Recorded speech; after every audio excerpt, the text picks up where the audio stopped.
Hello, today we're going to talk all about the breath.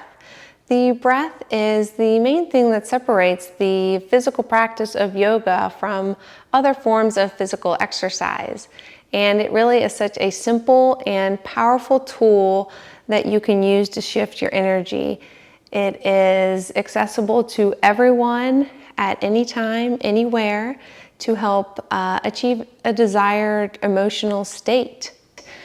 And it's not always all about being calm and relaxed. Maybe some days you want to feel uplifted and creative, or you really need to get some things done and you want to feel focused or motivated. There are different types of breathing techniques that you can utilize to help achieve these different emotional states. And you can start to infuse these breathing techniques into your yoga practice, focus on them individually, and then take them off the mat to really infuse them into your daily life. And that's what I've really found to be so life-changing about yoga is, the physical practice of making shapes and doing poses on the mat makes me feel great and I love it. But being able to tap into my breath to achieve a desired effect is what really has become life-changing.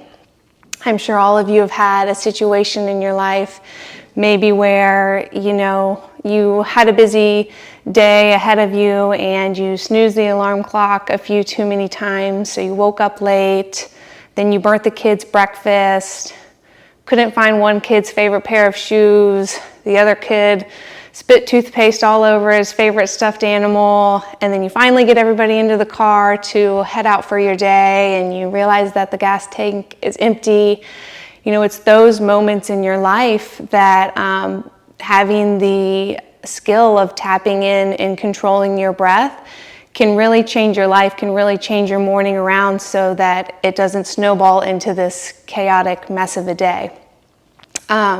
So today what we're going to talk about is the full complete breath. It is the most efficient and effective way of breathing. You might have heard the term belly breathing or diaphragmatic breathing. And so we're going to talk a little bit about that today. And this is the type of breathing that, you can tap into to achieve that more calm, restful state of mind, helping tap into that parasympathetic nervous system, which is the more rest and digest state of your nervous system. So before we dive into more about the complete breath, we're going to talk a little bit about the anatomy. So everyone has a diaphragm. It's a muscle that sits right here, and it separates your abdominal cavity from your thoracic cavity. As you inhale, this muscle contracts and flattens. As it flattens, your abdominal organs are squished down and pushed outward. That is why your belly gets bigger. As your diaphragm contracts down, it creates more space in your thoracic cavity for your lungs to expand or to widen. And then when you exhale, that muscle relaxes back up into its relaxed state, your belly pulls up and in, chest softens. In society today, a lot of us are used to holding our bellies in, sucking in, trying to keep these muscles engaged, wearing very restrictive clothing, and it doesn't allow for this diaphragm to contract down very far. So your breath gets stuck all up in your chest where it's very short and shallow, and it makes it very difficult to tap into that more restful state when you're breathing very quickly, very shallow. So by really practicing this deep belly breathing, you're gonna help voluntarily contract that muscle further down. You're helping to relax your belly as you're breathing instead of holding everything in. So that is why your belly gets bigger. So as that muscle contracts on your inhale, it flattens and goes down. Belly pushes out.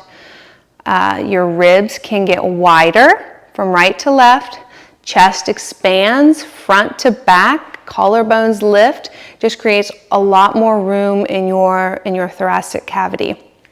So in the next video, we're going to practice doing a full, complete breath. And the biggest thing I want to say with all of this is that all of this is a practice. You have been breathing a certain way for however old you are, and this new way of breathing can become frustrating and irritating. You may feel like you're not able to send the breath where you want it to. You're not able to relax and contract certain muscles that I'm talking about. And so I just want you to keep in mind that, like any other skill in life, it is something that you have to practice.